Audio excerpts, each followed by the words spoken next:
10 signs we are entering a new dark age. Before we start, we have to clear something up. The Dark Ages were not dark. In fact, most of the reasons people think the early Middle Ages were dark are nothing but common misconceptions about the era.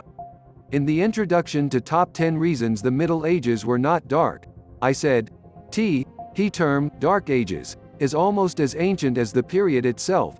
It was coined in the 1330s by Petrarch, the Italian scholar, to refer to the decline of Latin literature. It was later taken by the Protestant reformers, 16th century, and then the members of the Enlightenment, 18th century, as a derogatory term with much broader implications, because they saw their own enlightenment as absent from the earlier period. Top 10 terrifying assaults on free speech happening right now. In 2011 I wrote one of our most controversial articles, Top 10 Reasons We Should Revive the Dark Ages. Now that we are apparently seeing that come true, I am starting to change my mind. Here, regrettably, are the top 10 signs that we are now entering into a new age of darkness. 10 Social media censorship. Twitter has recently announced a new tool in their fight against free speech and the pursuit of wisdom: person-by-person blocking. The new setting will allow users to select who can and cannot reply to their tweets. In other words, you can curate an entire debate in which only those people who agree with your point will be visible to anyone reading. Facebook is now adding notifications to certain posts to warn people that they may contain false information, even when they don't, and Instagram is deleting posts that may cause offense to some people. On top of all of this, entire groups are being outright banned from all of the aforementioned sites for simply offending others or spreading information which the owners of those sites don't agree with, whether they are right or not. In the US, where most of these companies are based, they are within their legal rights to suppress free speech.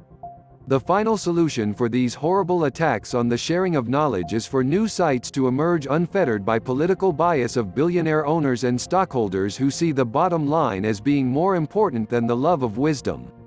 1. Incidentally, feel free to add me as a friend on Facebook. I promise I won't censor you. 9. Suppression of speakers on campuses. Milo speaks out after Berkeley speech is shut down. Freedom of speech includes the right to protest speech you disagree with.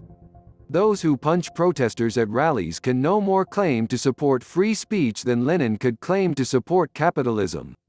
But there's exercising your democratic right to protest, and then there's using that right to completely shut down the views you're protesting against.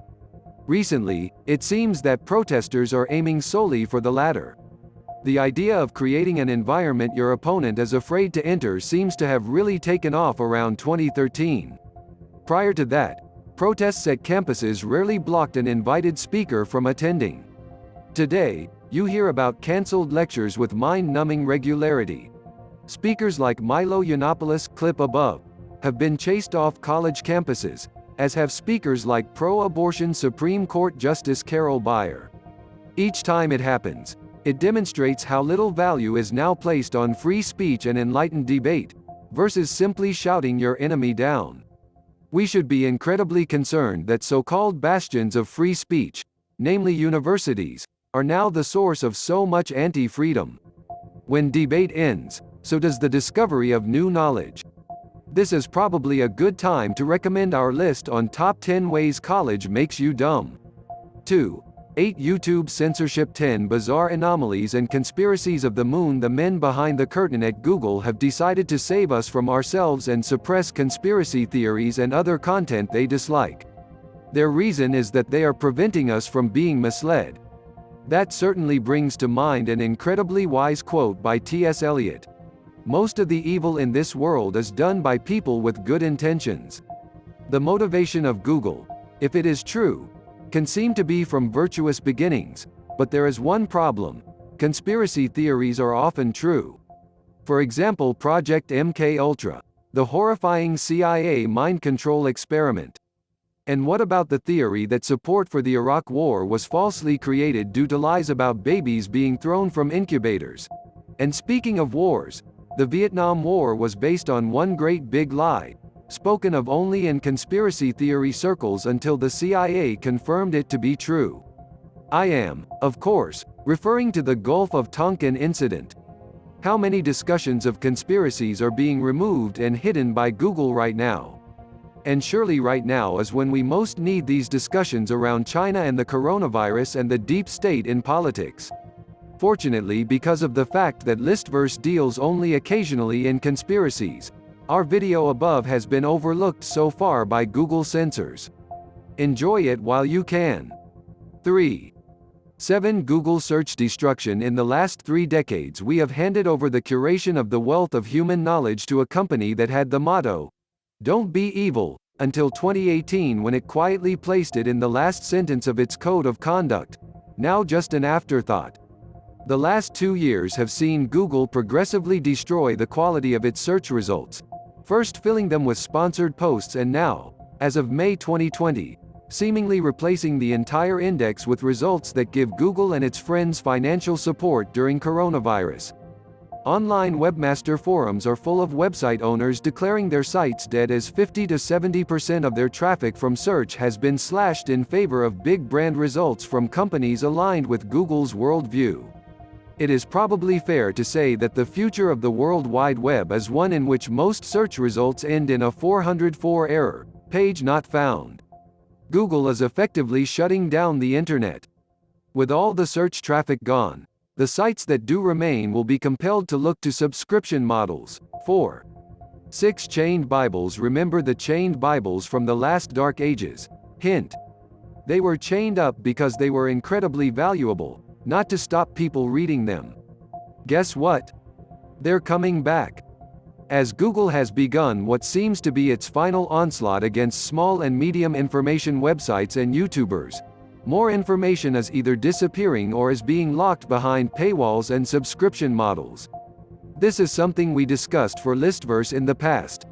Once all the best content is locked away, we will have finally reached the point where the web is the exact opposite of what it was meant to be.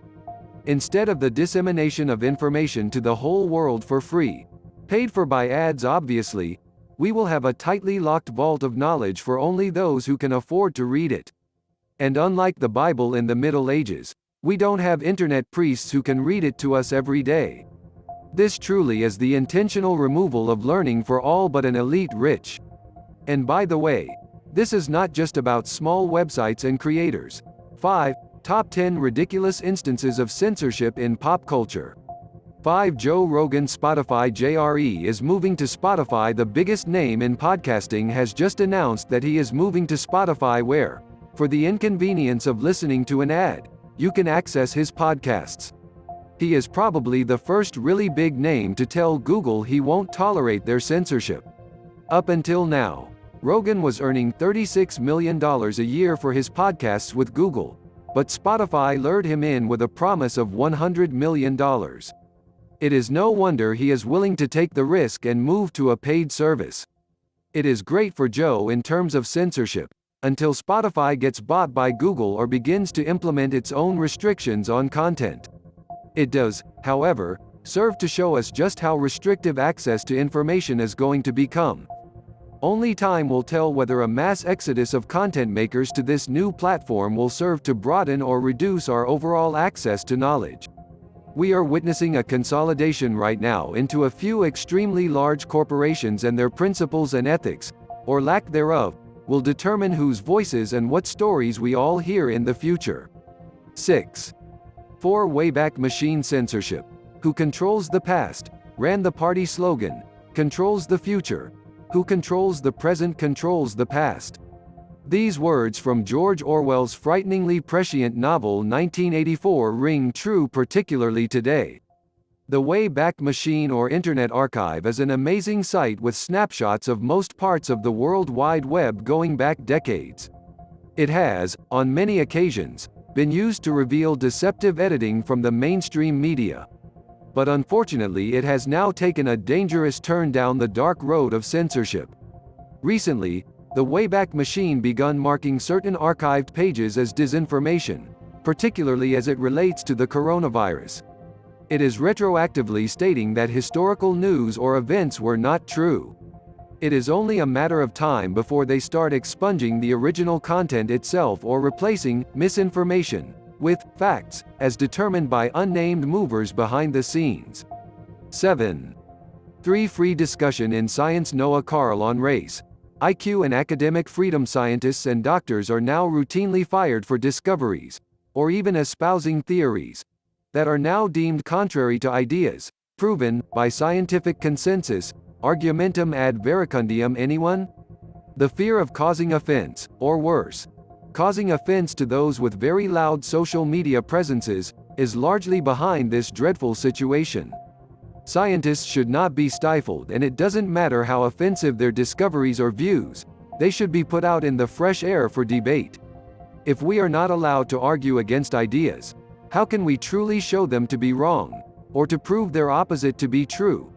From the environment to race and gender, a new theology is being formed, and questioning it is tantamount to heresy, with shaming and ostracism becoming the new burning at the stake.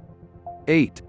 2. Zombie apocalypse. The first thing I did when New Zealand shops and restaurants reopened after the coronavirus lockdown was spend the day in the city browsing the shops and having lunch with friends. Under the new precautions that allow us to keep everything open, some shops have to limit the total number of customers inside their stores at any given time. This has led to queues outside many of our basic shops, queues the likes of which one normally would only see in communist or socialist nations. Wellington City has no malls, so the streets are now filled with people politely waiting outside stores whilst staring at shining phone screens in their hands. It dawned on me.